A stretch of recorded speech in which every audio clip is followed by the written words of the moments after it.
Hi everyone, my name is Sally Calloway. I'm the chair of the Tutorials and Workshops track, and thank you for joining us for this second day of the AVAR conference. This kind of like Pacific Northwest midday session is all focused on immersive music, which is going to be super cool and super topical. I've got some sad faces. Is there something I can do better to fix a sad face situation? Yeah, Sal, since we have plenty of time, we did this in the Okay. plenary session. Let's take even if it takes 5 or 10 minutes, let's get everybody happy. Okay. Um, Okay. before we start, let's see. How do we do this? I'm open to any suggestions. Let's see. First, let me see if anybody cannot hear me. Give me a sad face now. If you can't hear me talking, sad face now. Okay, so everybody in the room can hear me.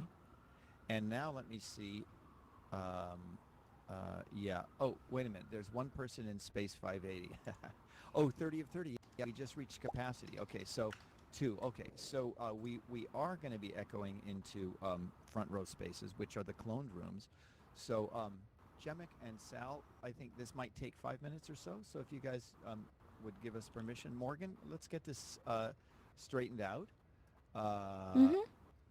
Let's see. We actually tested videos this morning, but that's kind of a hassle. So I think let's first just test appearance. So I'm going to go, Morgan, I'm going to go over into the mirrored room and see what do I have to do? Maybe reset space over there or something? What should I do over there? Yeah, just reset it, and then don't forget to go on air if you want to. Oh, let right. Know what's going on. Yeah. Oh, I'm not even. And oh, wait a minute. You know what? That's all it is. I'm not even on air. Oh my gosh, how embarrassing. Oh, Okay. I'm on Oh, air. how Can everyone silly. hear me? Let's see. Sad faces for anybody who can't hear me or Sal you talk to. I am also talking, so we're doing a quick little test of whether you can hear us when we talk on the stage. So sad faces from anybody who can't hear both me and Sal. Go ahead, talk. So and Jemek too. I'm Jemek also talk too. talking. Yeah. Yes, there's 3 of us talking. Right now. Okay, Yeah. 3 of us talking That's now. If a a lot of sad happy face if you faces. can't hear us. Sad And we would faces, see you the can't. emojis from the other room even. Oh, there we go. Look. Oh, was that a sad face or was that a happy face? Well, actually, Hard we to should ask tell. if they hear us, because if they don't hear us, how they will know what Yeah. they're asking? Oh, good. Okay, who can hear all 3 of us? Come on, guys, talk. Jemek, Sal, Okay, we're going to talk. we're all talking. Row, row, row your boat gently 1, down 2, the 3. stream. Merrily, merrily, merrily, merrily. Oh, look at Okay. that. Okay, I'm going to pop over to the other space real quick. If you can't hear us, sad face. Oh, there we I just go. sent Nice. a message. I sent a message Smart. that said sad face if you can't hear us. Okay, and Did we I'm see not any seeing sad any sad faces? faces. Oh, Oh, there's one. Oh, is that Milan Jelinek? You can't hear us? Oh. Okay, Milan, try re-entering the space. Go to your main menu, click on the blue triangle of your compass menu, and then go to Settings at the bottom, and then go under General, go under Re-enter Space. It'll kick you back out to the patio, and I'll bet you can hear us when you get back. That's a very hopeful statement on my part, but try that if you can't hear it. I think our numbers are pretty good, so I'm going to get off stage and let you guys carry on. So we're gonna kick it off? I think so. I think you can. Yeah? Okay. Yeah. Yeah. We're all ready then. Let's go. Cool. Okay. Hi everyone. Thanks for your patience and letting us test out the audio situation. It's always good to make sure we get maximal happy faces before we start with the presenter. So this session today, this midday, sort of middle of the day in the Pacific Northwest session, is all about immersive music. And our first presenter for the day is Przemyslaw, and he'll be presenting on, the title of his presentation is Envelopment versus Directivity, a Golden Rule for VR Phonography.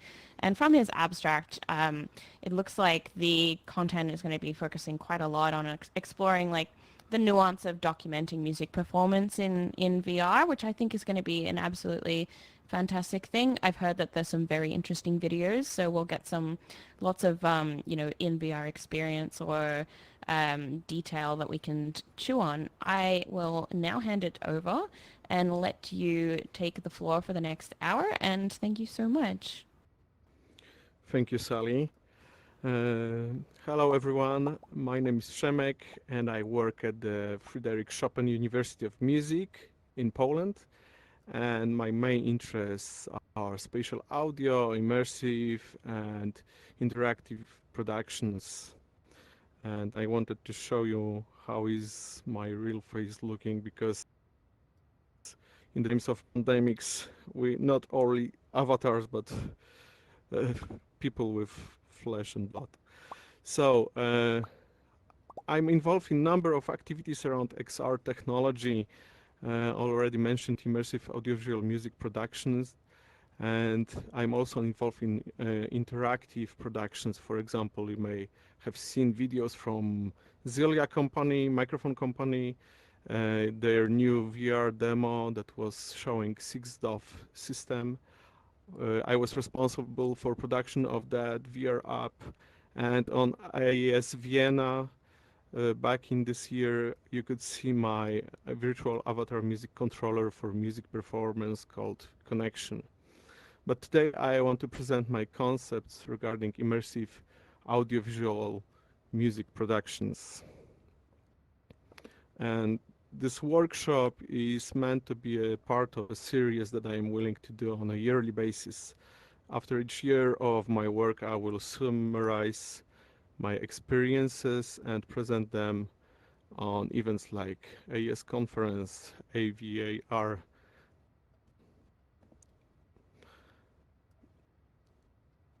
First edition of this series was held in Dublin last year, and was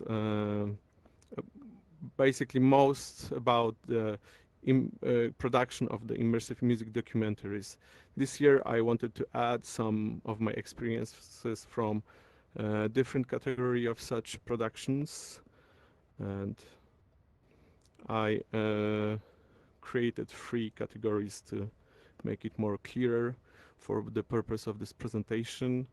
And first one is already mentioned, immersive music documentaries. That means live concerts, stage performances, music field recordings. The second category is cinematic VR experiences with diegetic music, so feature films, but 360 or 360 3D films, and immersive theater. And the third category is immersive music videos with non-diegetic music or partially diegetic music.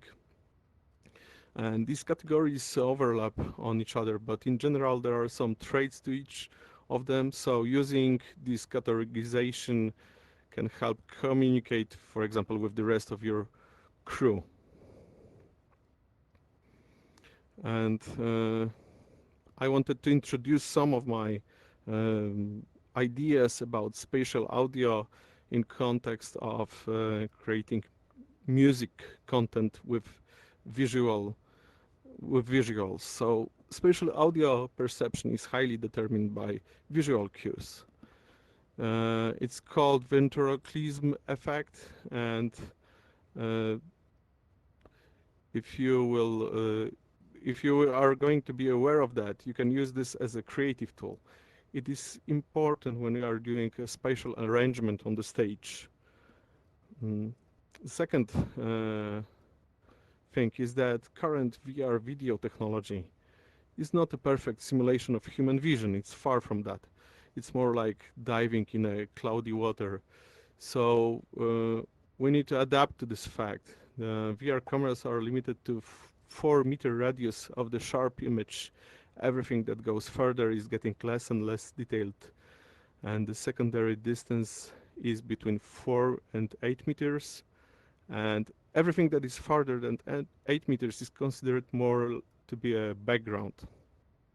So knowing these traits of VR cameras will let you plan the sound in the scene. You can use that characteristic to exhibit what is important in the presented material.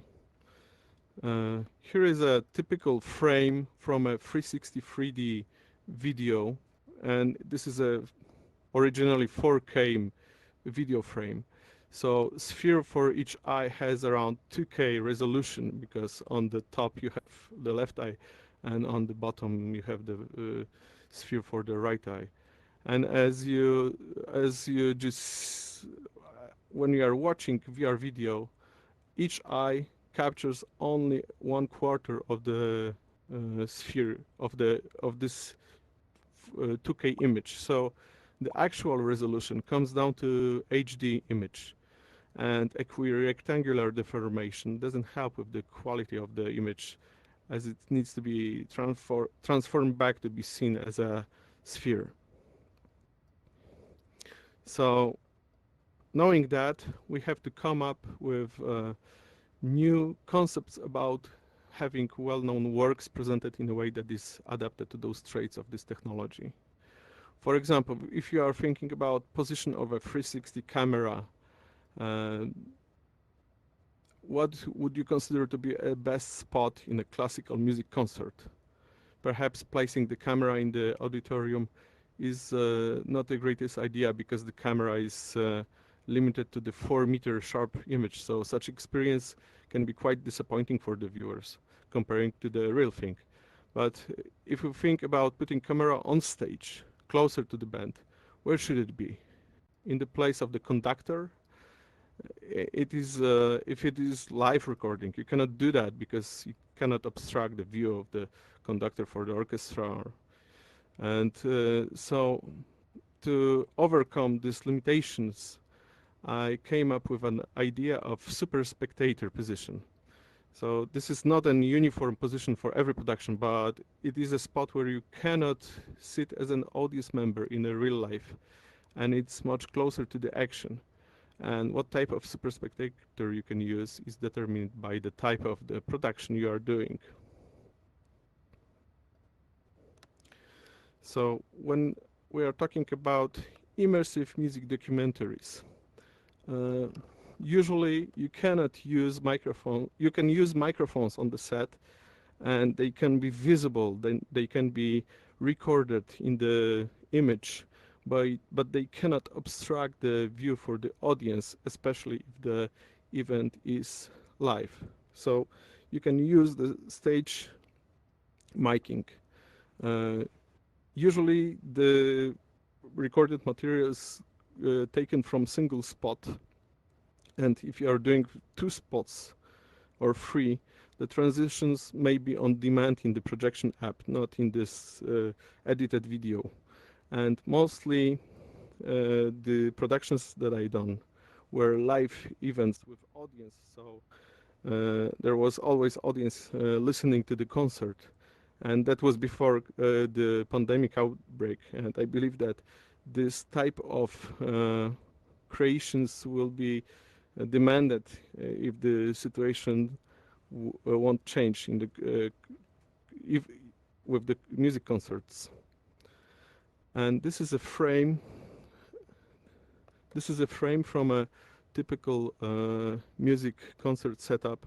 As you can see, there are this is equirectangular view. So everything that is in behind is on the left and on the right side of the image. And things that are in front of you are in the middle.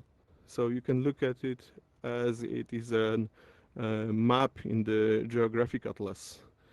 And as you can see, the camera is not in the line with the singer. It's a little bit on the side, on his right, and it is aligned with the edge of the stage. So we are standing with our left arm to the audience and right arm to the band. And microphones, every musician has a spot microphone. So we have 4 position mic'd, and there is also ambisonic microphone here where are the stands, not in the same position as camera, because some of the VR cameras tend to use fans as a cooler, so they produce noise. So I'm using separation about 1 or 2 meters from the camera to overcome this problem. And if you will imagine how this sound will be positioned regarding the image. So this is a typical case when you can use the ventriloquist effect. because if you will align the sound with the singer, you will probably have the spatial image of the other musicians, maybe not bassonist who is on the right, but the oboe and the positive organ will be probably in their place in the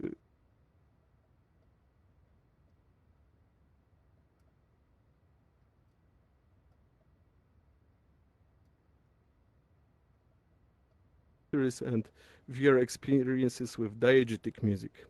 So these are treated more like typical feature films. So microphones usually cannot be visible unless the scene is designed to have such microphones.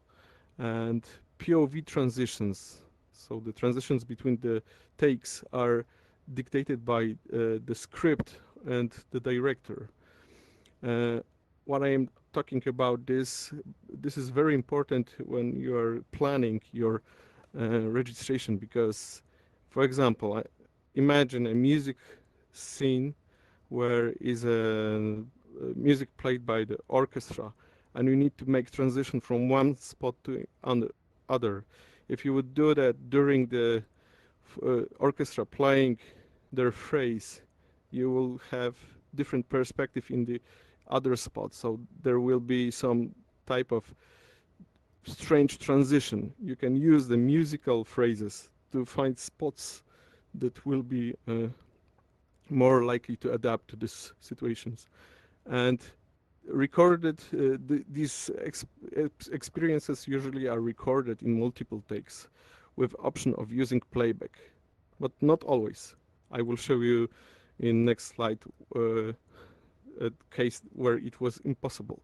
But using playback in VR for music is also, it also has a risk, because VR is very sensitive to some not well played by actors music instruments. So there is a need to have many rehearsals to have the image synced with the playback music. So in many cases, recording on set is more likely to work than the playback. And the venues of the sets might have random acoustics, so this is another problem to overcome. For example, you would need to have very close miking and use the spot miking as an audio objects and not ambisonic microphones. And the sets might be noisy because you have lights, you have power generators, propellers, people talking. So this is another problem that you need to be aware of. So this is an image on this slide from a feature film about Fryderyk Chopin that I'm working right now on. And there are two musical scenes. One is where the musician is, we are the musician and we are playing on the piano. So this is POV. These are our hands on the right side. So as you can see, there was a lot of equipment needed on the set to record this, and we needed to hide it. So on the right, the piano is already mic'd, and you don't see any microphones. There are three microphones, three stereo microphone sets here hidden. One is Earthworks piano mic behind this bar over the piano hammers. It is hidden.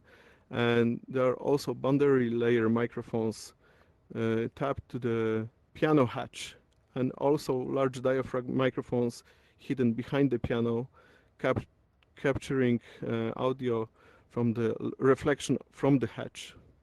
So on the next image, you will see me tapping the boundary layers to the hatch with a very thin wire. So it was invisible for the camera from the perspective of the pianist. And what's important when you have such, I will go back to the previous slide for a second. if you have such perspective that you are close to the piano in VR, you need to remember that the spatial position of the sounds from the left side of the piano, which are the lower sounds, and the right side, which are the high sounds, is important. So you have to record in a manner that you will receive possibility to position those sounds in a way that this will work like a real piano. Okay, so this is another image of the piano making. Here is my colleague hidden under the piano during the rolling of the scene, and you can see the microphone stand laying under the piano. This is where the large diaphragm microphones were positioned. And another one was behind the pianist. So behind the pianist we had an ambisonic microphone which was capturing the overall atmosphere of the aural atmosphere of the scene. So it is important to have in mind that having those different types of microphones, and there were also microphones that were capturing the talk of the speaking of the actors. So it is important to have separate monitoring positions. So my friend was monitoring the spot mics, and I was more like directing overall scene with the monitoring of the binaural monitoring of the ambisonic mic. Hey, Przemek, I'm sorry for interrupting. Yes. Can you hear me? Yes. I'm going to just do a quick reset of the space. The audio was great, at least for me here in the mirrored room for some time, but just it started to get garbly. So just stand by. If you can just hold on, I'm gonna reset the space here for everybody. I don't know if that affects only this room or the other room.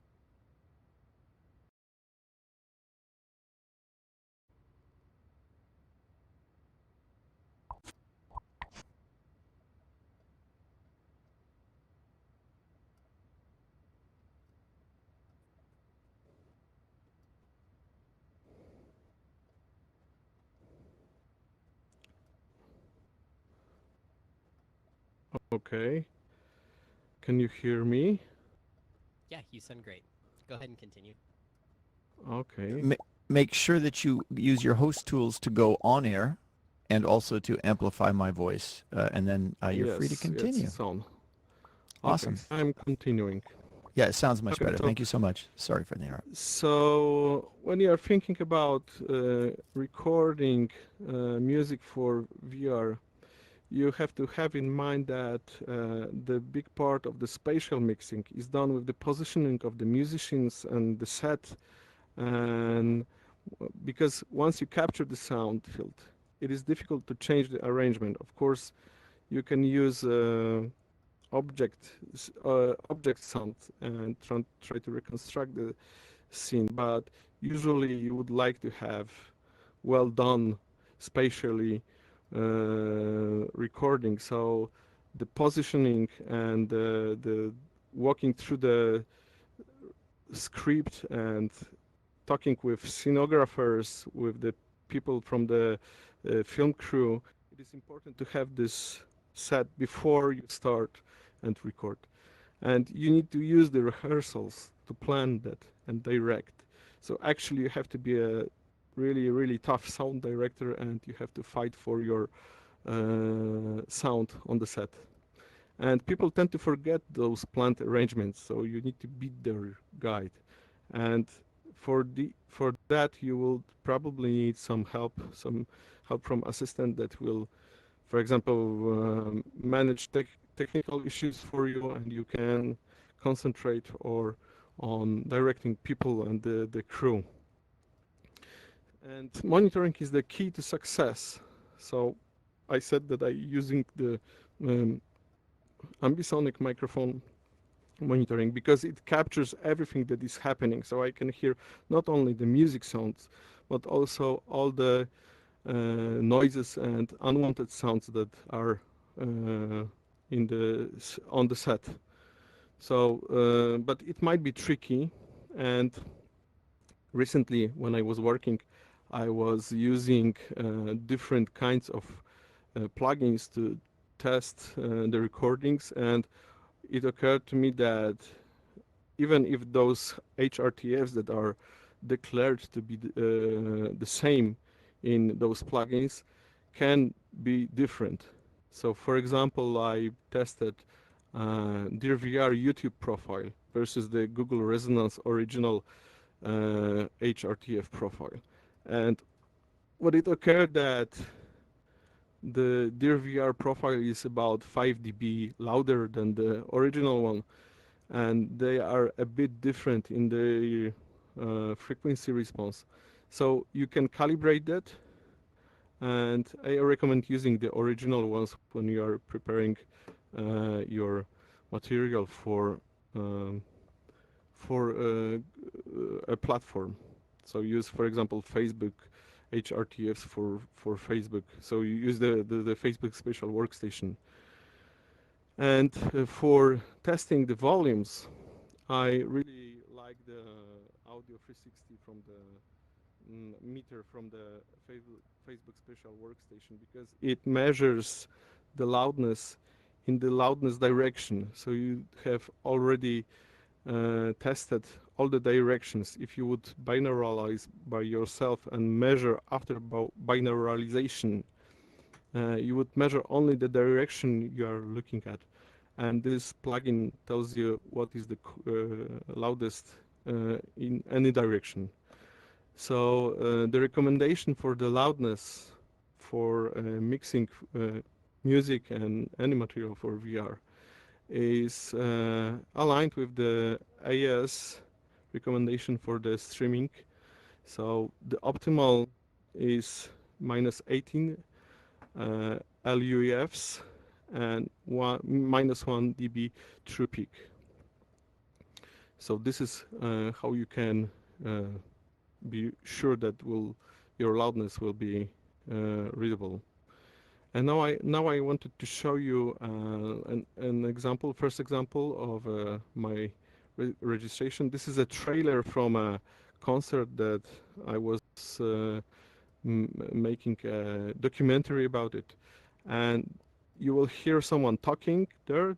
These are the texts from speaking from the musicians, but it's in Polish. I didn't translate it. No captions, but the music is important. So now I will show you that, and we will continue.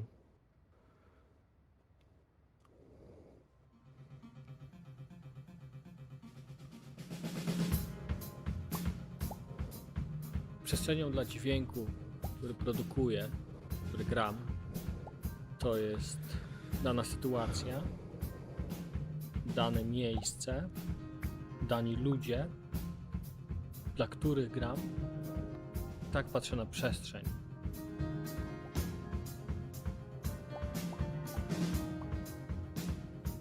Przestrzeń i czas jest tym płótnem, na którym my, muzycy, malujemy swoje kompozycje.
Okay, so can you guys send emojis if someone, if you could hear the music and the sound, if it was playing okay?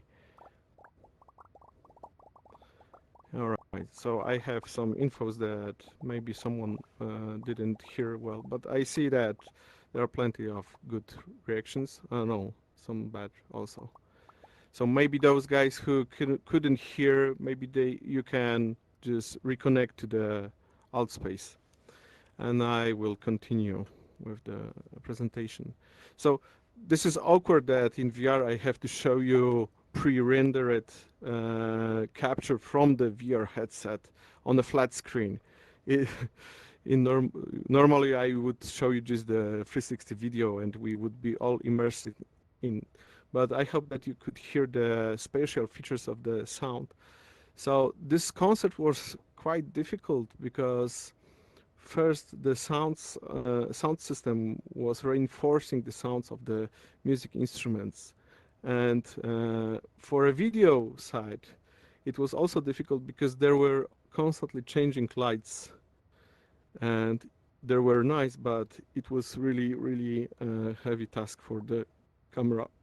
And as you can see, there were 3 musicians on the stage, and we had pianist who played on 2 pianos and 2 synths.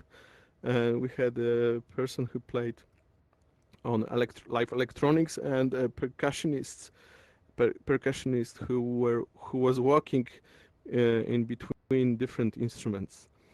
And I was wondering where should the camera stand, and as you could see, the choice was on the back behind the band, and I chose those 2 musicians, not the pianist. The pianist is the most known one from them, but he was a guest musician in this group. So I tried to focus on those 2 main musicians, and the percussion set was the most dynamic one of them. So during the concert, Miłosz, the percussionist, was walking, and it was really interesting. So for the sound-wise side, the percussion instruments also were most interesting. So this is why I placed the camera, and the sound was from this spot. And if you could hear in this scene, the percussion is the spatially driving the whole scene. So you have this anchor in the percussion set. So when you're looking right and left, you always are knowing where you are in this scene because of the percussions. Yes, this is the percussionist, and he also played in some parts on a tone generator, as you can see in the back on the right, Briol and Kier generator from the old days. So as you can see, the lights were really very changing during the concert. So what microphones techniques now I recommend using for doing such documentaries and feature films? So first you can use, of course, ambisonic microphones. This is the first thing that you come with, because they are giving you the full sphere. But why not only ambisonic microphones? I really am a big fan of those microphones, but I think that this technology still is not there in the with the quality of the sound that I would like to have, I would like to achieve. So this phonographic quality that comes from the stereo recordings is not quite there yet. But actually using ambisonic microphones is quite cost effective, because with one microphone you can capture really good sound image. So the second technique is to use spot microphones, but spot microphones for this kind of usage need to be really close to the instruments, so you can get the most anechoic sound from the instrument, and then you can use it to auralize the sound. And the third approach, so the spot microphones you can use as an audio objects afterwards. And the third method is to use spaced arrays of microphones. That is, for example, SMA 3D, recommended by Hyunkook Lee, and it works really perfectly. I will show you one on a photo in a while. But this is the least cost-effective method, because if you want to have a nice array, you need to use high-quality microphones, which are expensive. And for example, for this array, you need 8 of them, and preamps, etc. So this is the least cost-effective, but the quality of the sound is really, really nice. And those microphones are not for everything.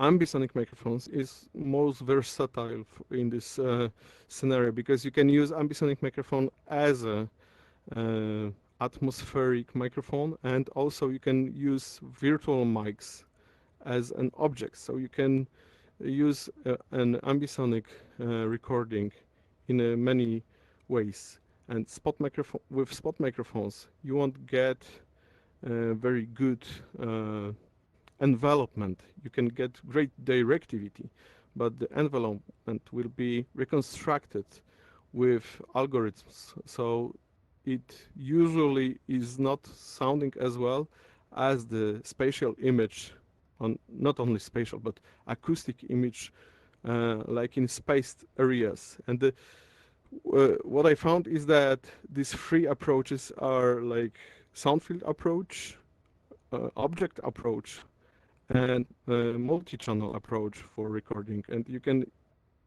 incorporate all of those into the music VR productions. This is a funny looking setup that I was using for one concert. So this is Insta360 Pro camera and 2 ambisonic microphones. I was comparing the qualities of the recordings. And on the next slide, no, this way. I wanted to show you the next recording, which will show you the different approach.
Okay, so I've seen that some of you couldn't hear the sound or see the video, but I've heard that you can watch it afterwards on the YouTube stream. So this was a video where I tried a different approach. On the first video you could see I was using in general more the sound field recording than the discrete microphones. And in this recording I used sound field microphone to capture an spatial image and use this image to reconstruct the acoustics, but using objects from the spot mics. So I think that the small band and the chamber music was more adequate to conduct these tests. And I was really happy with the quality of the sound that I achieved with this method. Here you have a nice setup of Zilia microphone connected to the camera. They look like one piece of equipment. And I just wanted to show you that this camera is the optimal one for making music recordings because it doesn't have a fan as a cooler. It has radiators, so it gets warm. It gets sometimes really warm, but it doesn't produce any noise. And this is the ESMA 3D array that I was talking about. So you have 4 cardioid microphones that are positioned in the corners of a square. The square has the spacing between microphones is 50 centimeters, and the upward pointing microphones are the hypercardioids to capture the reflections from the ceiling. This photo was taken in a studio, but I usually don't use it so close to the ceiling, so it was used more in this environment. As you can see, it is right next to the piano. In general, it should be moved more towards the auditorium, but I didn't have such option because this was a scene in a feature film, the second music scene in the feature film about Chopin. So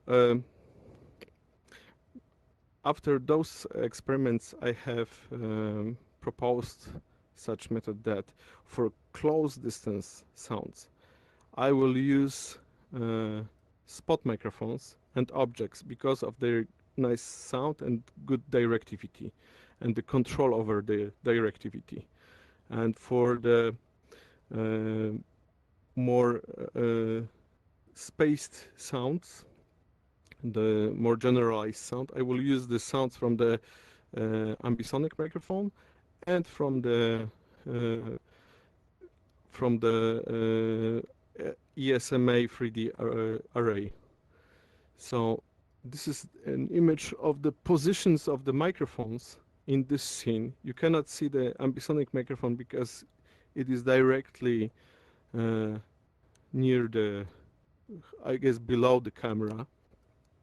And you can see the position of the spot mics. And I wasn't miking whole orchestra because the microphone for the whole orchestra was the array that is above. And what I needed was the directivity of the closest musicians around me. And I think that I achieved a quite nice effect on that. And I want to present it to you.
because we are running out of time.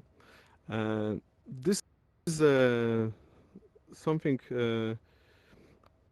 that I was talking about, the camera vision, but it also may apply to the sound. So if you would consider using this 4 meters ring as an area where the object sound works best, because you don't need so much envelopment, but you need very the directivity. And as you go further, you could use those types of arrays of microphones or sound field microphones. High order sound field microphones will also work in the close area, but you can also use this lower order sound field microphones for those next circles. I will move on. So general recommendations are that you could have in mind of the areas of the spatial perception and consider lower ambisonics, for example, for more generalized directivity if needed. And I wasn't talking about 180 degree video, so I will skip that. And so think about the super spectator, this position of camera, which is something that will need to adapt to the scene that you are taking, and use the directivity anchors in close distance, as in the last example I showed you. The violins, the first violins that were the closest to the camera, were such an anchor, so you could always know where they are, so everything is aligned to them. And for spot microphones, are you going to be using these sounds as a spot signals, as an object sounds, you would need to capture them as dry, as little reverberate as possible, because spatialized reverb is recorded reverb is not what you want. So remember about calibrating the HRTFs, because they tend to be different, or just use the original ones from the broadcasters. And what's the golden rule? For the question asking the subject, you need to find the balance for the thing that you are capturing, because there is no golden rule at all. It's a rather matter of your taste and the needs of the audience. Thank you for your attention. And if you would like to contact me, just catch me in the outspace or in the internets, or live, hopefully. Thank you very much. We have time for 1 or 2 questions if you want to take them, Przemek. Yeah, of course. Of course. If there are questions, please just ask me. So for anyone who's new here, there's a new button, bottom right, for you to raise your hand. If you're interested in asking a question, go ahead and hit that button and I'll let you know when it's your turn.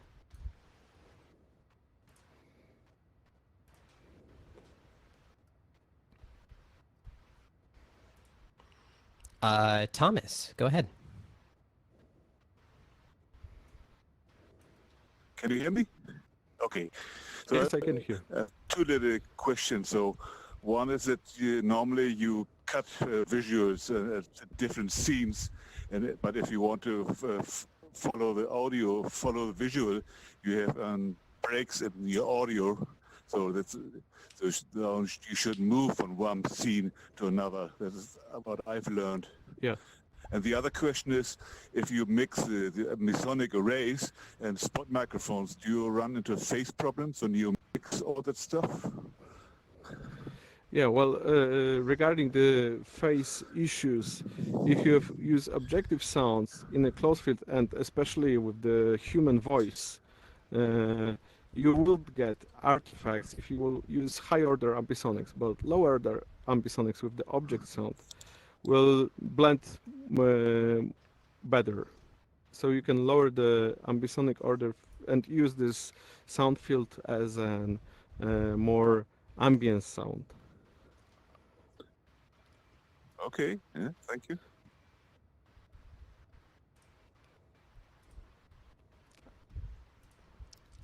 Colin, go ahead. You're up next.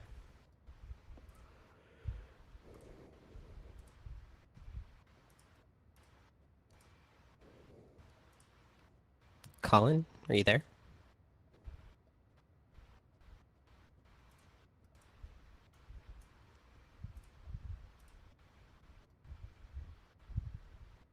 Can you hear me now? Yes, I can hear you. Sorry about that. I was just curious what your tactic is to sync the USB microphones with the analog microphones. Yes. How did I do it? Is the question. Well, I was using different recorders for that. So I sync that in post-production and not during the recording.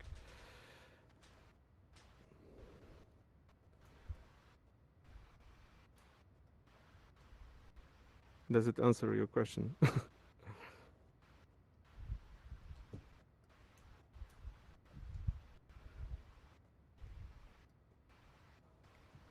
If you're asking about using timecode or something like that, no, I haven't used timecode. I was just thinking in a manual manner with the using the spectrum of the sound.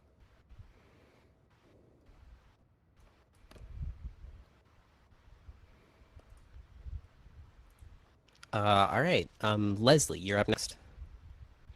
Hi, everybody. It's really great to be here, and I would just like to say I have no idea how I raised my hand by accident. So, everybody enjoy the conference. I'm going to put myself back on mute.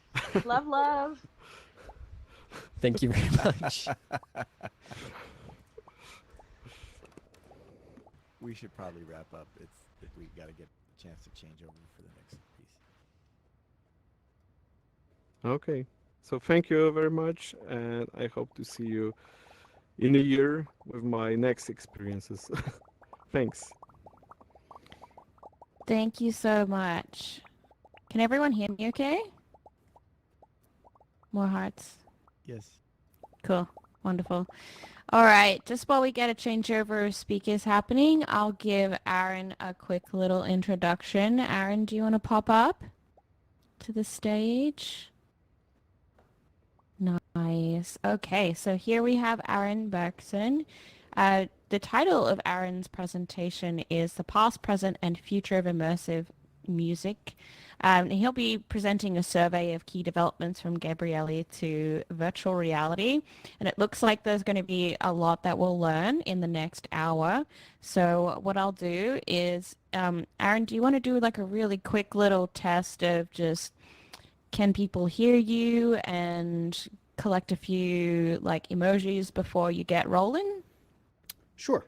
I have put myself on air and I've amplified my voice, and now I'm talking, and now I'm doing jazz hands.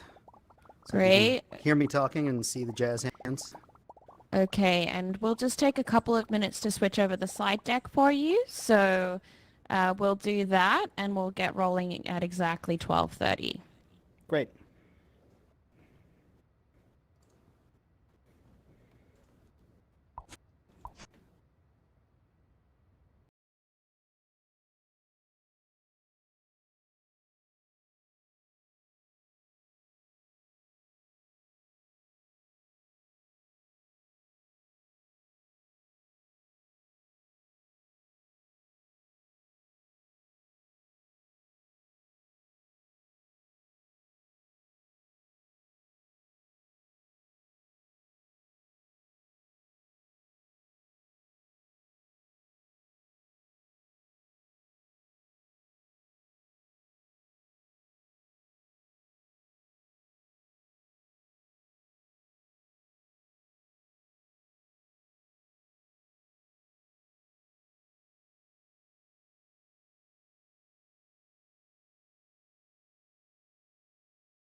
and my hands are doing things.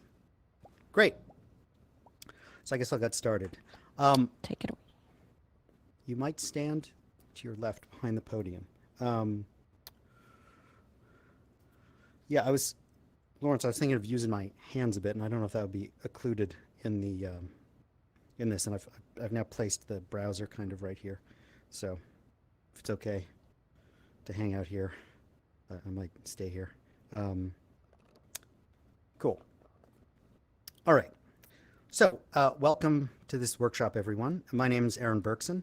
What I'm presenting is research that I've been doing for a paper that I'm working on, and the title of the paper is The Past, Present, and Future of Immersive Music, a survey of key developments from Gabrielli to virtual reality.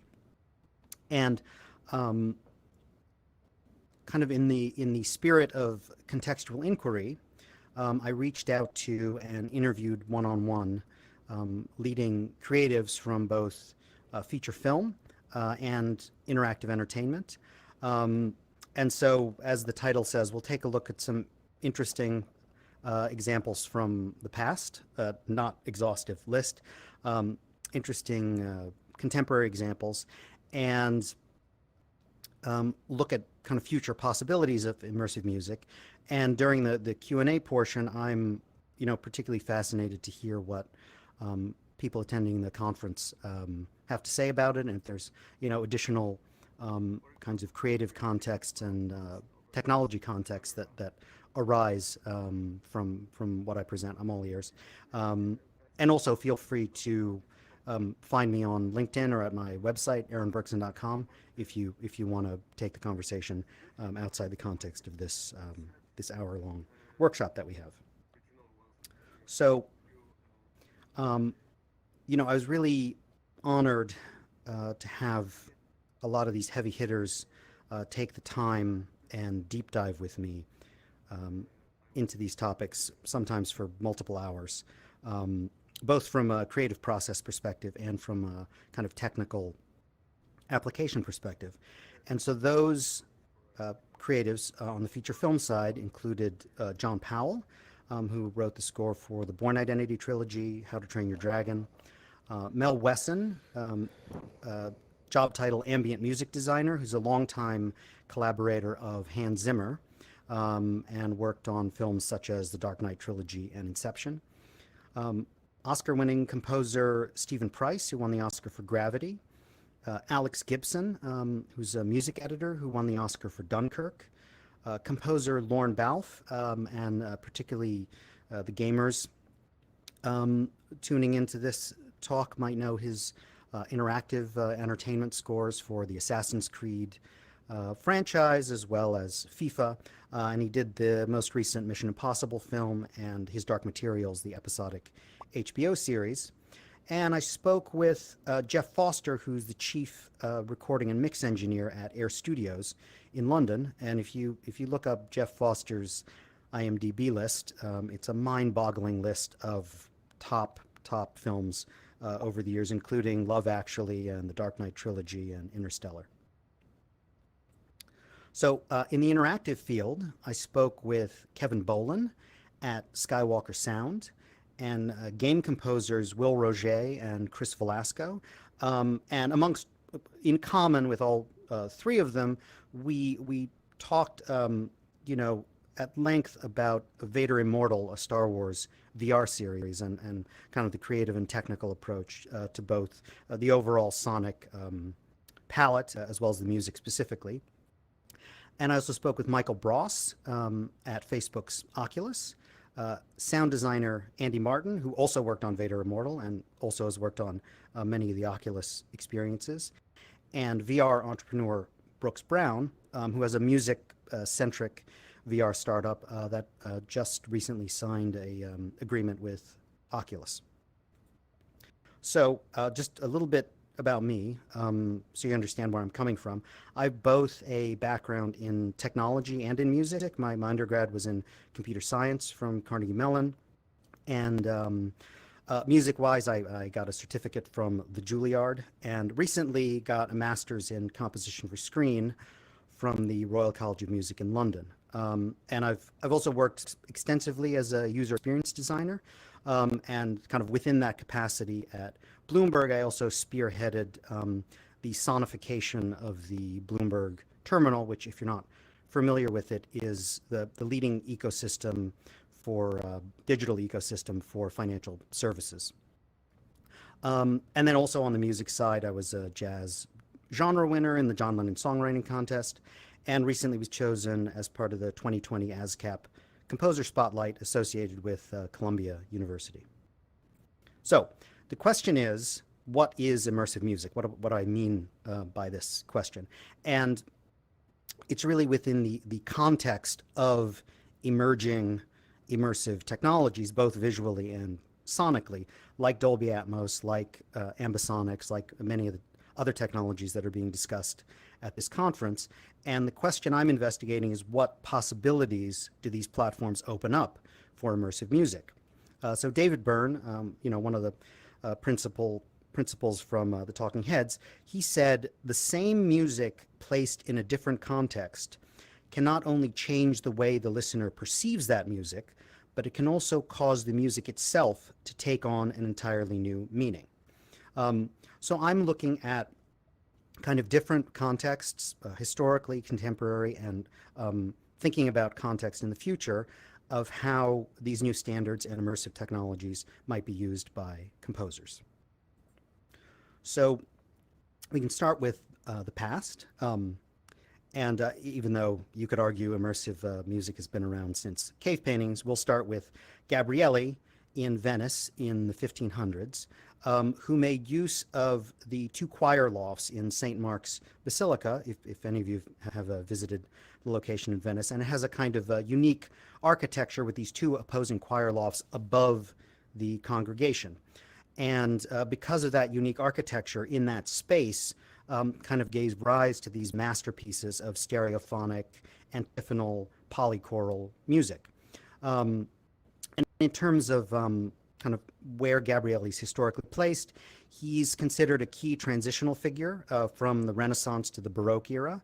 And if you consider music notation as part of the history of music technology, in his music we have the very first example of the written dynamics, forte and piano, in 1597.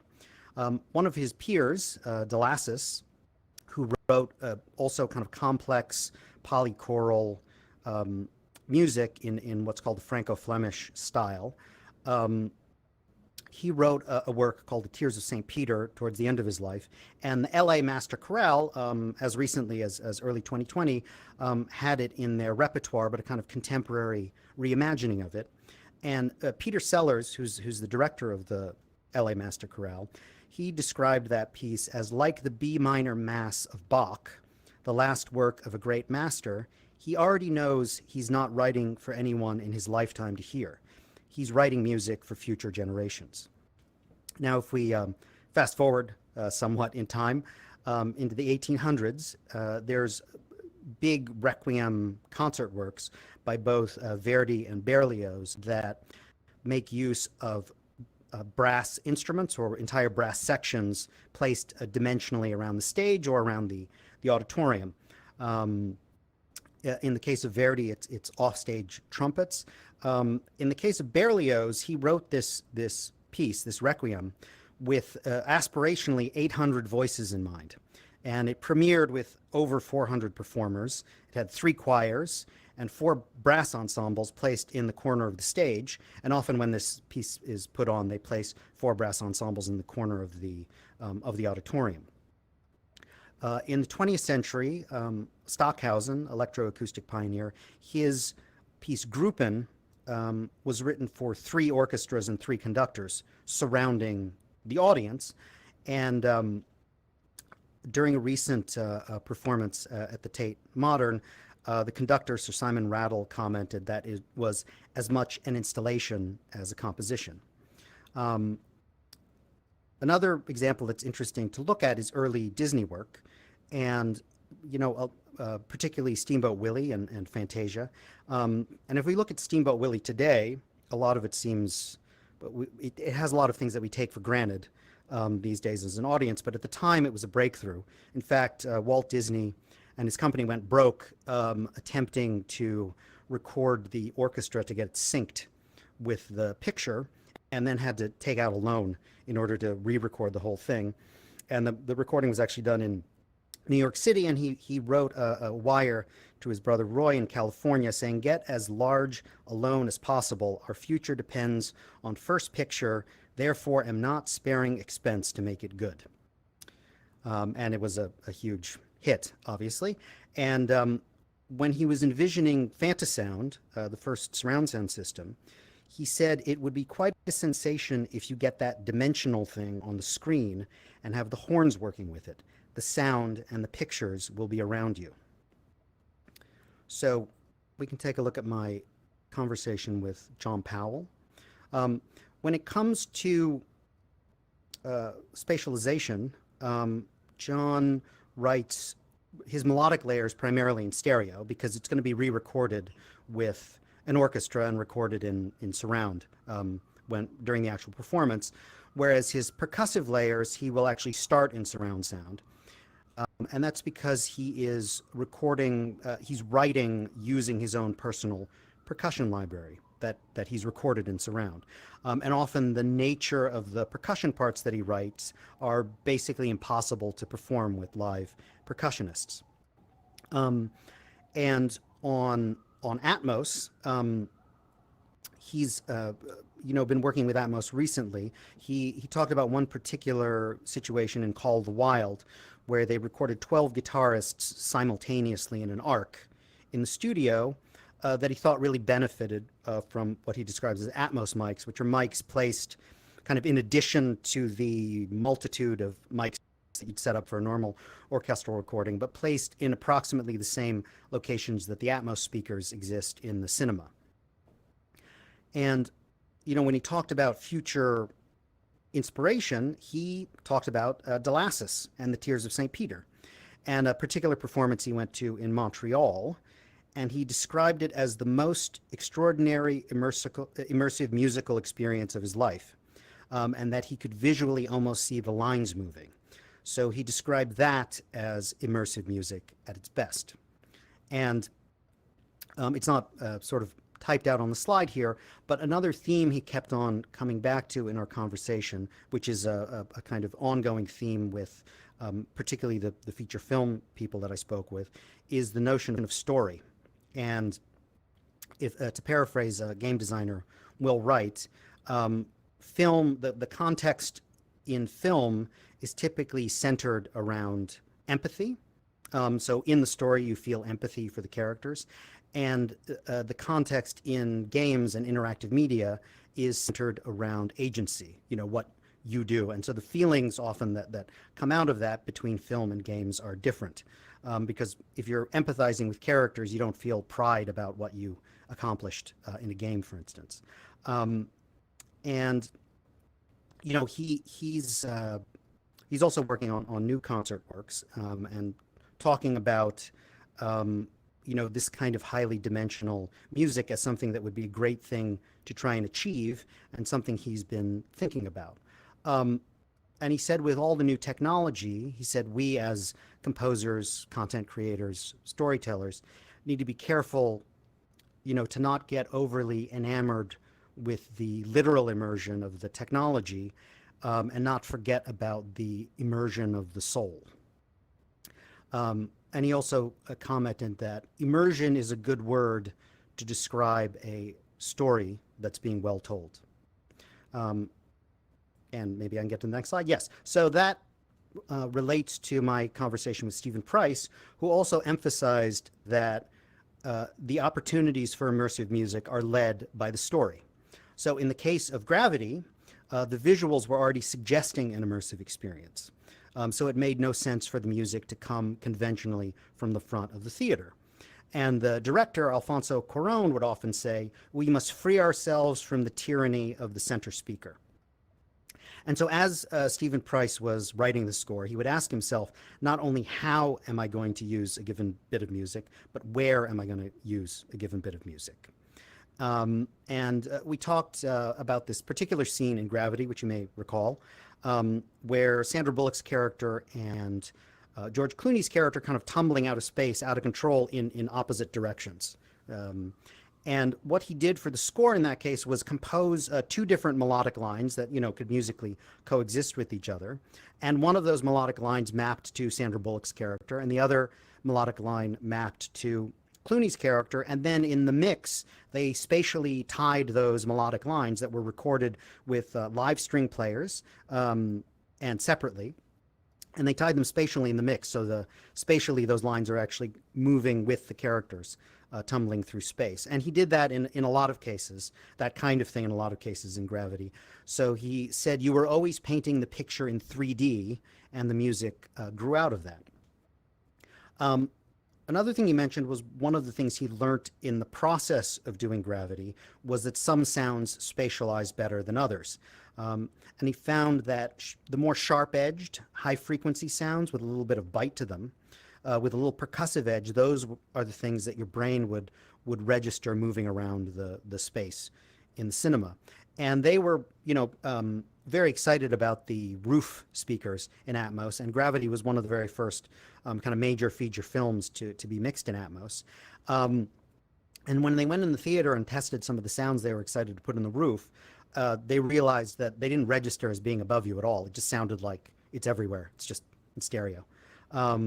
So through that process, they were experimenting with, what Atmos could give them compositionally, kind of what material would work, and also how the brain would process the sounds in the context of the story. And he's done kind of analogous approaches for some of his other films and television shows like Our Planet for Netflix and Baby Driver. Baby Driver is very focused around songs, and the main character, Baby Driver, suffers from tinnitus and puts headphones in his ears and blasts pop songs to drown out the tinnitus. And the tinnitus in that film is actually musical. It was recorded by string players, and it's pitched with the intent of fusing into the pop song that comes after it or that it precedes. He also kept coming back to story, and he's quite interested in VR. He had an interesting perspective, which he said is that every time he tries out a VR experience, his reaction was, this is going to be huge, but it's not there yet. And that he feels like there still has to be the VR equivalent of the moving train film from the silent era that everyone on the planet feels like they need to see. And that after that, the adoption will just blow wide open. And he said the thing that's going to do that is a brilliant story. So I spoke with Mel Wesson, a longtime collaborator of Hans Zimmer. And this concept of ambient music design is a title that Hans and Mel came up with. And he describes it as where the music begins to end and the sound design begins to start, and there's that crossover world. And on multiple Chris Nolan movies he's worked on with Hans Zimmer, Chris Nolan would refer to his work as melaments, and they'd be looking at a scene, and Nolan would ask, do we have any melaments for this? And one of the most famous melaments are the bat flaps from the Dark Knight trilogy. And those are also music, essentially, but realized as figurative sound within the world of the story. They're composed of found sounds and a lot of analog synthesizers. And in the later films, they have orchestral elements added into the bat flaps themselves, as opposed to things that most people would perceive as orchestral. And they were not created to picture initially. They were created out of conversations about the concept with the director, and the concept was to create an immediate presence for Batman, whether he was on screen or not. And in the case of the bat flaps, and in general, Mel likes to, with a particular sound, work with it in a particular tempo.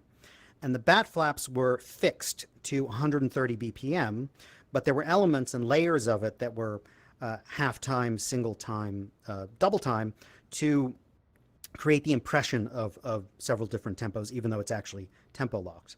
Another example we discussed was Inception, and a kind of prevalent ambience used throughout the film, sometimes kind of nearly alone and at other times beefing up the musical score, was created by blasting the brass stem out of speakers through the top of a grand piano with microphones underneath the grand piano to pick up the sympathy to the harmonics, the brass. And he was saying that ambience and other experiments like that gave the film a unique character, a unique world of ambience. And he said, I think that was my favorite of all of them. And Mel was kind enough to share these screenshots. And the idea is not to deconstruct these in detail, but to kind of show some of his creative and technical approach. The two directory listings on the left are from the Dark Knight trilogy. And the first one is the very, very first early demo, as he described it, the birth of the bat flaps. So those are all the layers that just went into the earliest demo phase when they were starting to experiment with putting it to picture. And the second one is for the Bane character from the third film. The center image is a logic session for the ambient material in the beginning of the Da Vinci Code. And the image on the right is from Metasynth, which is one of the tools that Mel likes to use. And Metasynth has a lot of different features to it, but one of them is you can generate sounds from images. So he's taking Anthony Hopkins' scary Hannibal Lecter face and using that as a kind of starting point to generate sounds. Now, on Mel's recommendation, I spoke with Alex Gibson, who he described as the best music editor on the planet, and so much more.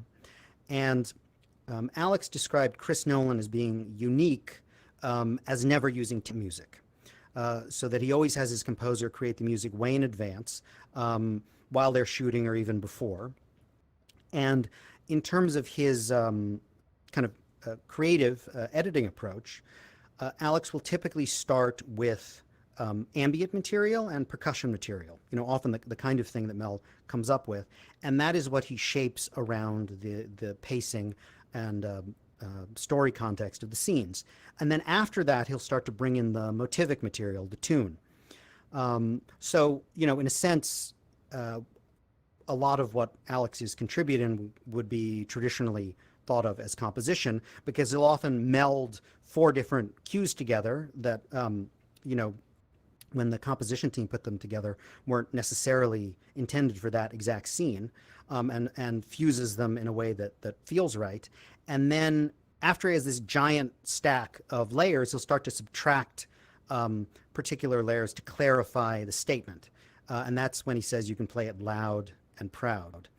When it comes to the kind of the spatial image of the music, most of the directors Alex said that he's worked with basically like to keep the orchestra static, as though you're in a concert hall. He did remark that some of the recent Transformers movies, which they mixed in Atmos, they put the choir actually above the screen in the theater, which coincides with Gabrielli's choir music above your head.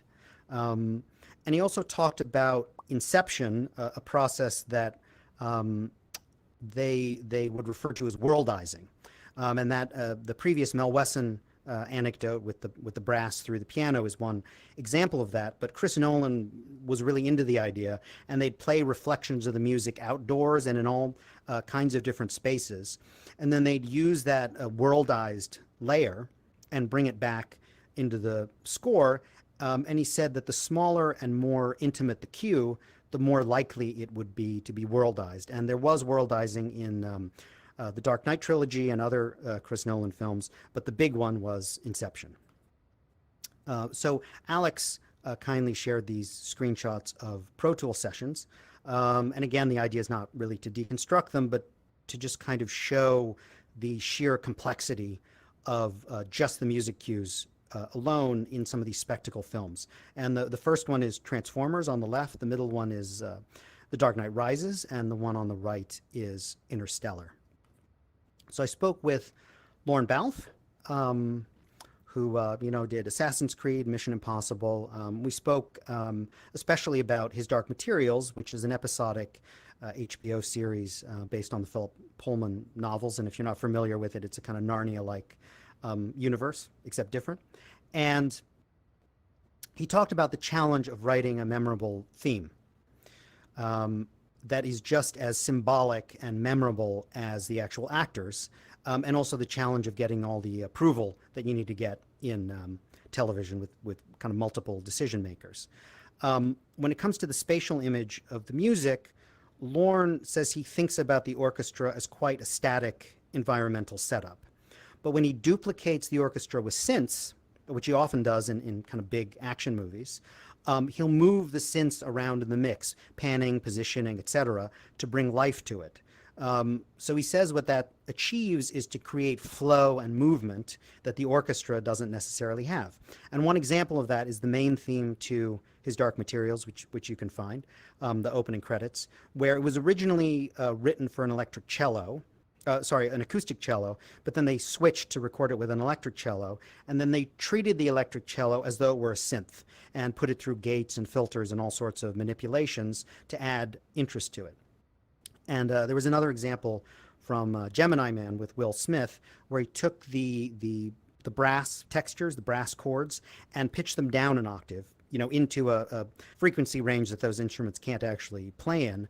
And then that became a kind of texture underneath the real performance. And he said what that accomplished was filling up the space in cinema to help it punch through.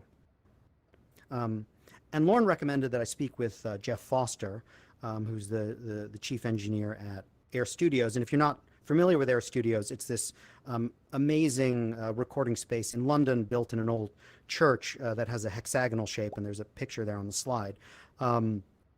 It was converted into a recording studio in the 1970s by Beatles producer George Martin, and a lot of major film scores get recorded there. And when it comes to his philosophy of the spatial, the panning image of music, he says that the general rule he has is that it has to be not distracting. And in fact, in order to make the music immersive, the immersive element of it requires that it not be distracting. He also talked about the orchestral image, and if the ultra traditional layout of the orchestra, maybe I can show it to you on the stage, is violin ones around here, violin twos around here. You got violas, cello, and contrabass, essentially. So you're basically going from the high end to the low end, from the left to the right, from the audience's perspective. And to him, the traditional layout of the orchestra was done for the ease of conducting more than anything else. But for the perspective of film, it's distracting, because essentially you've got the melodies way over on the right and the low end way over on the left. So what he prefers to do is to have the orchestra laid out with first violins from the audience perspective on the left and the second violins on the right, and then kind of violas and cello in the kind of middle left and right, and bass bang in the middle. So he says effectively that makes the orchestra a big, fat, washy pad. There are, kind of exceptions or expansions of that idea. And one example is, once again, the Dark Knight trilogy. And if you're familiar with that movie and the main Batman theme, it's essentially two notes, or two giant chords with a lot of dynamic changes in them. But that two-note motif is realized spatially, moving from mainly on the left to moving mainly on the right. And not entirely unlike Gabrielli, they put two brass choirs in the gallery, so above the main floor. And that's, anytime you hear that huge bombastic Batman theme in those films, that's the spatial movement that's occurring. But he added that it's never used anywhere where it would distract, right? It's Mel Wesson also referred to it as Batman looking Batman-ish. And so it's a fanfare for the moments where you're looking for a fanfare. So in general, he says it's a very fine line to tread. It's a balancing act between making the audience feel like they're enveloped in the music, but kind of unaware that they're enveloped in the music.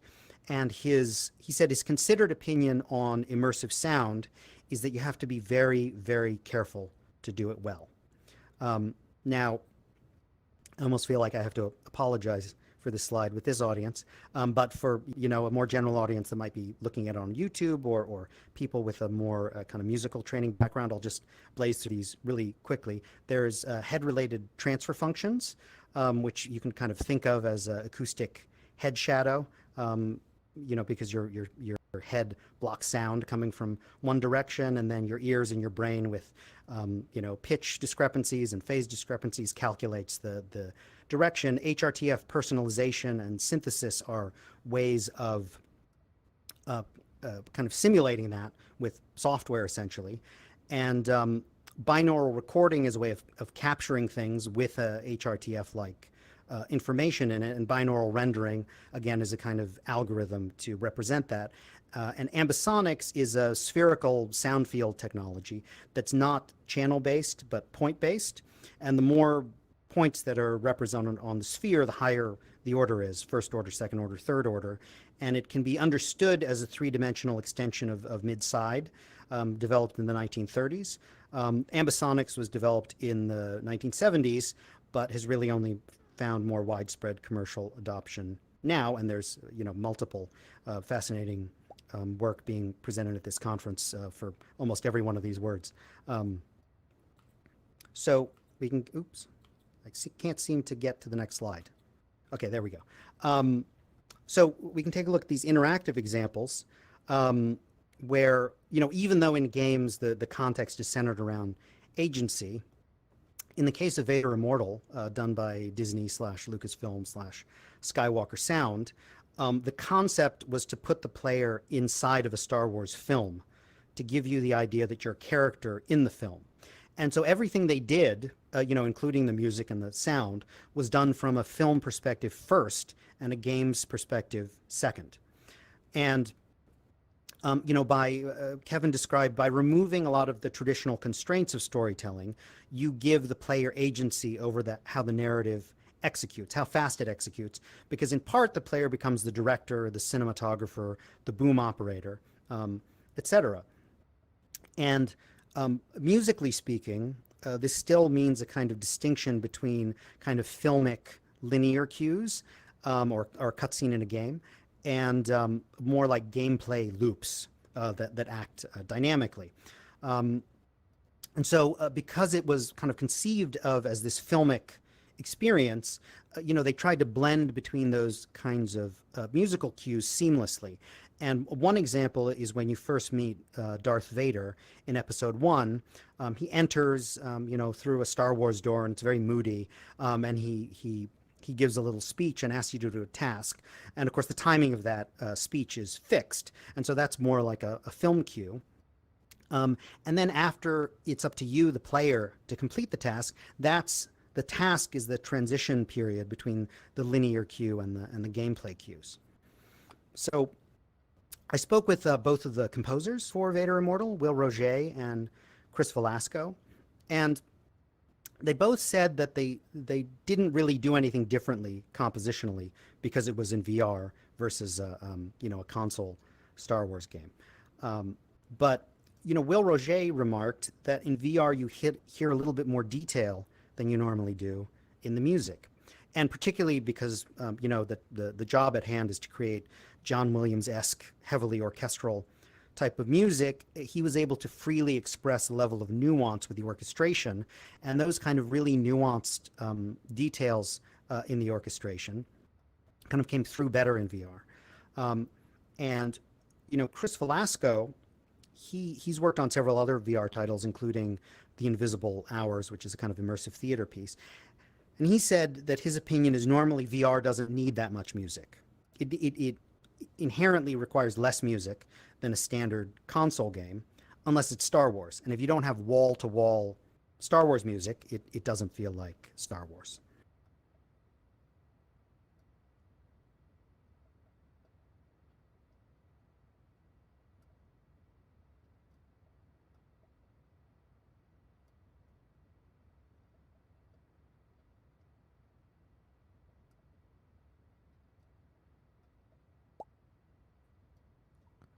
Aaron, we lost you.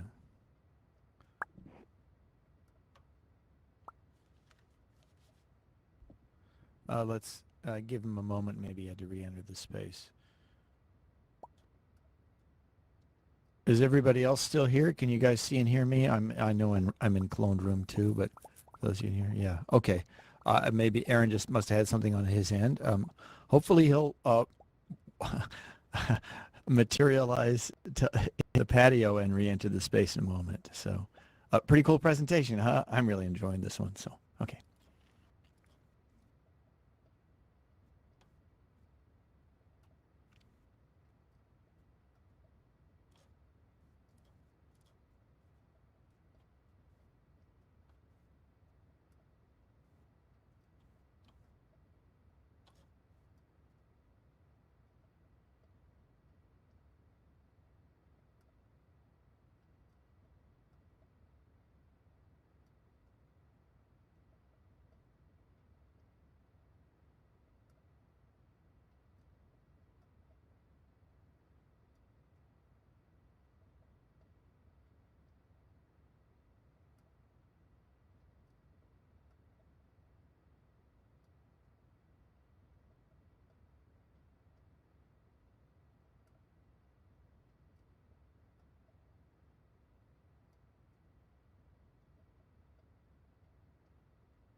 Folks, I'm so sorry we lost Aaron.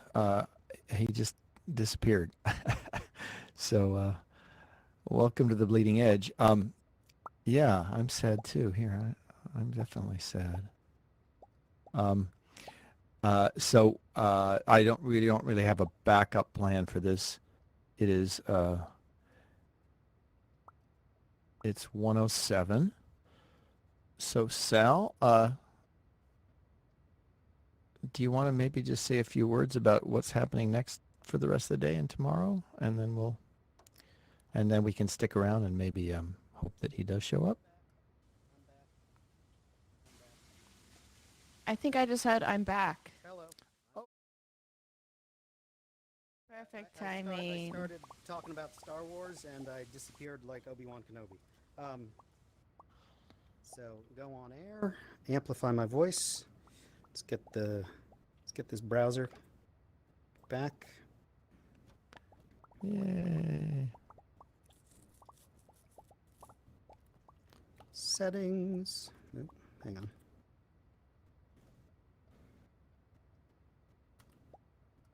There we go. And let me see if I can see my slides. All right. So, it's about to talk about technical approaches. So Kevin Boland, we talked about technical approaches to spatialization in VR, and everybody can hear me and see me okay, right? Smileys? Okay, great. So the predominant approach at Skywalker Sound is emulating Dolby Atmos proscenium speakers via headlocked binaural audio renders. So in the Dolby Atmos format, there are these kind of closer left and right speakers and these, far left and right speakers. They kind of correspond to a traditional theater proscenium. And what they'll do is, kind of in a binaural mix, place the music coming out of those speakers. However, unlike in a movie theater, they're headlocked. So these proscenium speakers kind of move with your head as you're playing the experience. And the idea is to clear narrative space in the middle for sound effects and dialogue. And then so hopefully you hear all the different stems more clearly the entire time. So they're, the music's outside of your head but locked to your head. And the general rule of thumb was to never spatialize a musical element front and center unless it was narratively important. So again, it's this kind of more cinematic approach to implementing the music. Now, one contrasting example is Myth, which is now available, which is in the world of Frozen. So it's Myth, a Frozen tale, and the spatial approach to the music in this was a bit different. I mean, sometimes they do the proscenium speaker thing, but at other times they'd make the music as if it was in your head, coming from headphones, and particularly during big, musical highlight moments, since Frozen's sort of a, Broadway musical / Disney movie. At other times, they would lock the music to the world. That would kind of establish a stage for where there might be narratively important information, and at other times they would place instruments and melodic lines, not unlike Gravity, associated with characters, and it's also kind of an idea that you see in the masterpiece Peter and the Wolf. Different instruments represent different characters. So for Myth, they did a kind of 21st century 3D Mickey Mousing with the characters, musically speaking. When I asked Kevin about future trends, he emphasized the idea that spatial audio has the potential to become ubiquitous because of the sponsors of this conference, Valve and Facebook Reality Labs, and Google, creating tools for content creators so that everybody can create content with that's immersive, both visually and sonically. And in terms of what he'd like to see in the future, and I've already seen multiple talks that delve into this in a lot of detail, is the idea that you can customize spatial audio for a particular space that the user is in. So he said if he could put on a VR headset and it's got sensors in it, cameras, infrared sensors, etc., and it can make some assumptions about the space that he's in and customize the audio content. And there's also been a lot of discussion at this conference about HRTF personalization. Then he said you could have a scenario where, in one of these narrative interactive experiences, you feel as though that virtual character is really walking into your living room. So I also spoke with Michael Bross at Facebook's Oculus, and he wears a lot of hats at Facebook, kind of audio director, sound designer, composer. He wrote the music for a lot of what they refer to at Oculus as NUXes, or new user experiences, which are designed to make the player feel comfortable with the equipment and with virtual reality in general. And Oculus has a kind of a contrasting approach in general to Skywalker Sound, and that the tendency is to mix ambisonic world-locked music. So taking different stems in the music, whatever it might be, bass, synthesizer, percussion, and kind of placing it spatially around the room, usually with the kind of lower frequency things towards the middle. But what that means is as you move around the space, your perception of the music changes. It's world locked and not head locked. In the case of the Oculus logo intro, which is kind of inspired by the Disney logo intro, they recorded with a real full orchestra, and that is kind of mixed ambisonically, but to imitate a quad type of setup in the space that it takes place in.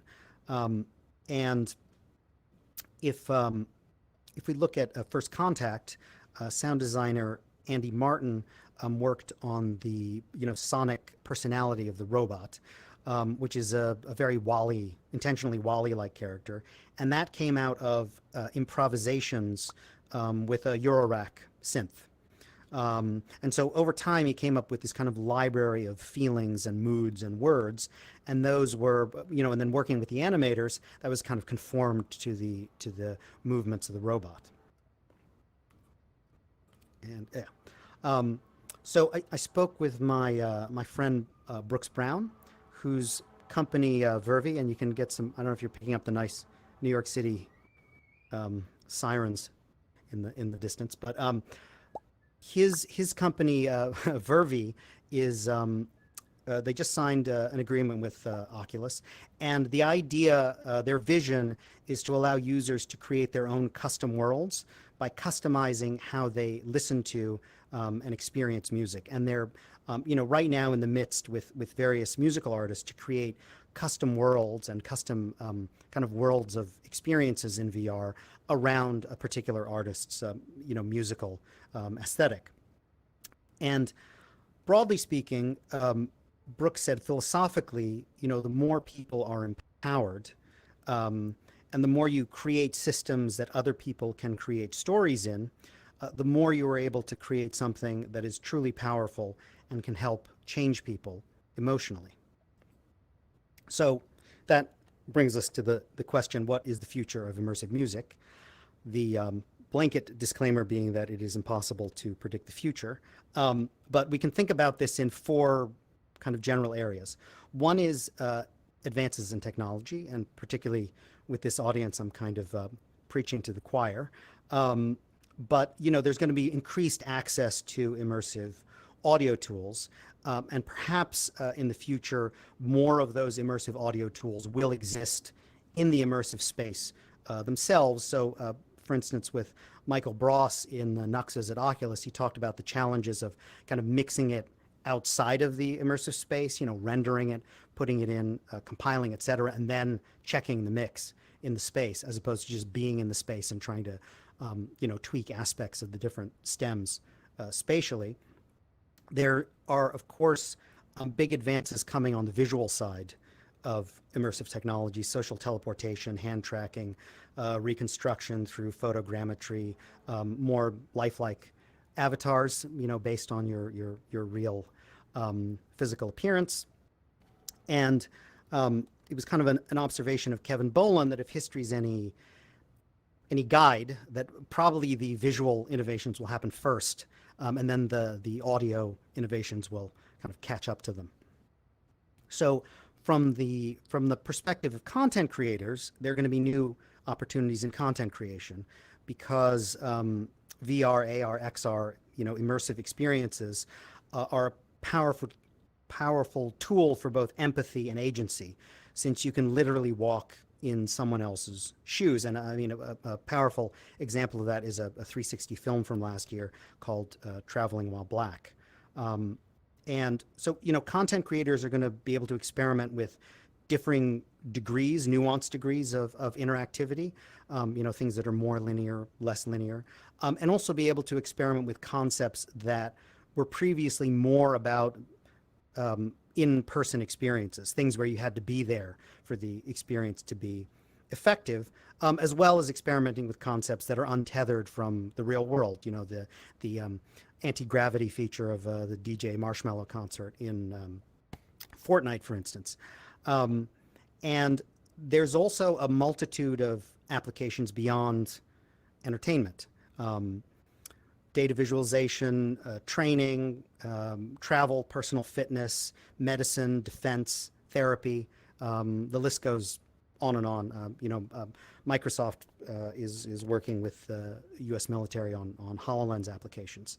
And finally, and again, this might be self-evident given the venue that we're talking in, but there's a new awareness of the benefits of virtualization, not only as a kind of solitary escape for mega nerds, but as a powerful means for social interaction, education, professional collaboration, and storytelling.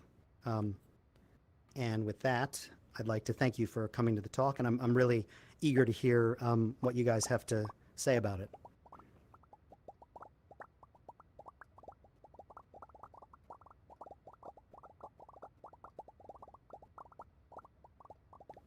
Thank you, Aaron. My name's Noel Cross, and I'm from Microsoft, and I'm going to be facilitating the Q&A. This was an awesome talk. Can everybody hear me? Great. All right. If you have any questions, please raise your hand, and direct your question to Aaron.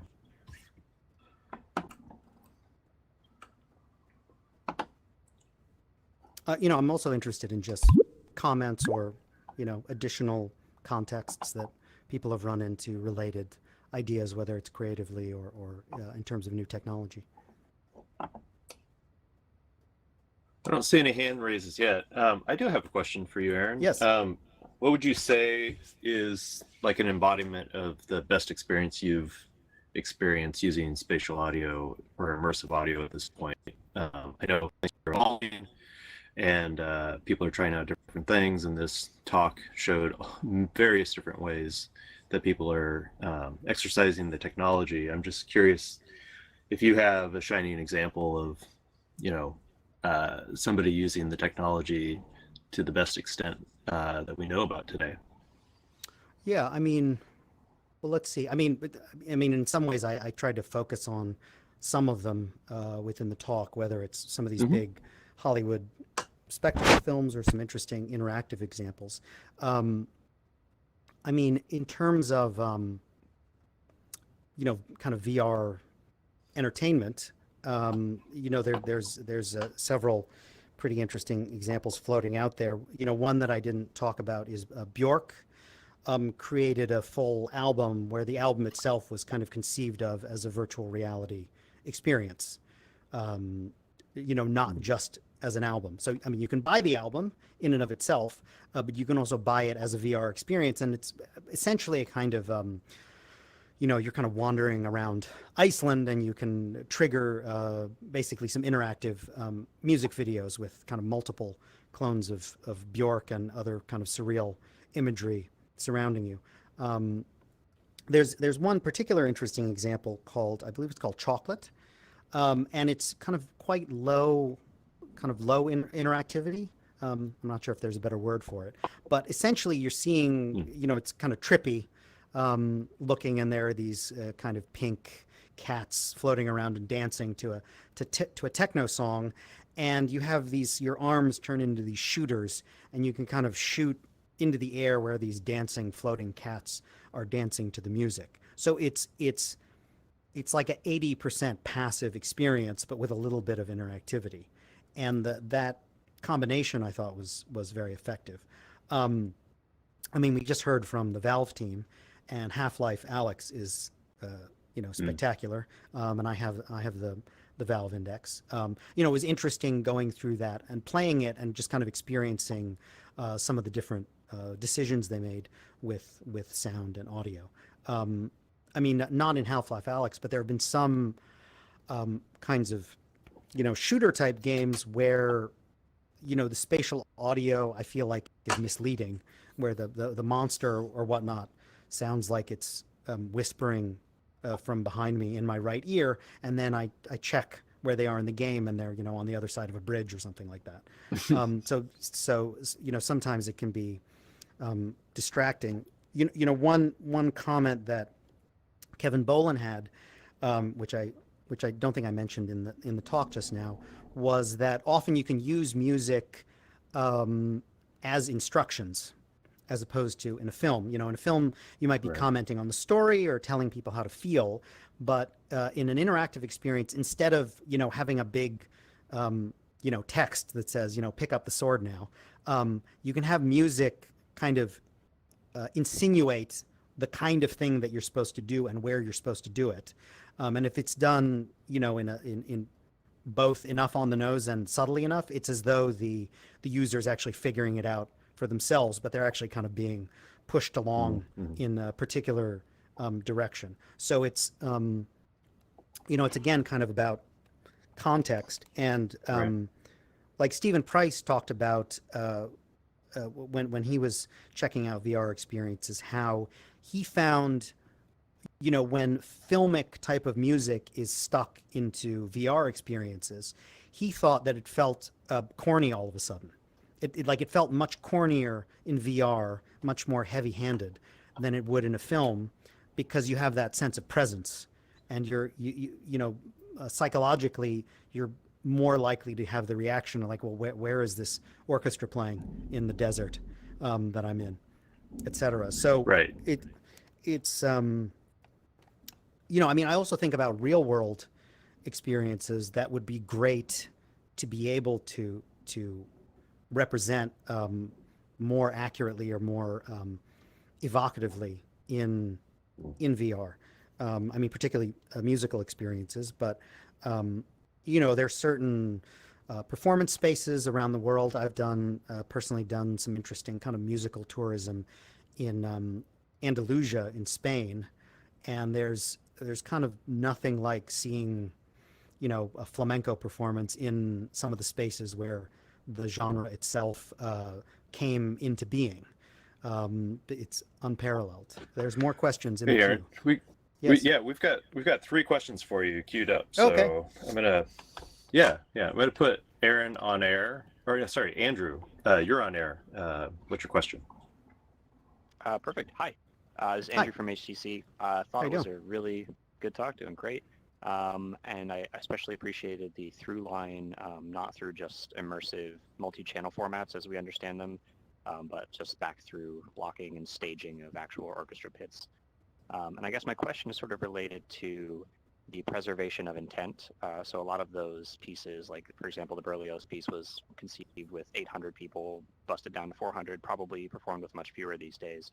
And then again, multi-channel big immersive cinema thing is probably only experienced in Dolby Atmos at most during its theatrical run, and then in the homes of extreme enthusiasts. So how do you preserve intent, do you think, as things are progressively moved down the technological chain, the way Varun talked about in the keynote, productizing across the largest possible user base?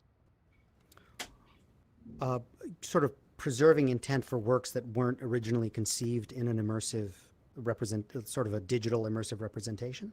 Is that what you're getting at, or something across else? platforms? If you're mixing in a particularly media-rich way, like in Dolby Atmos, and then you're mixing down to 2-channel.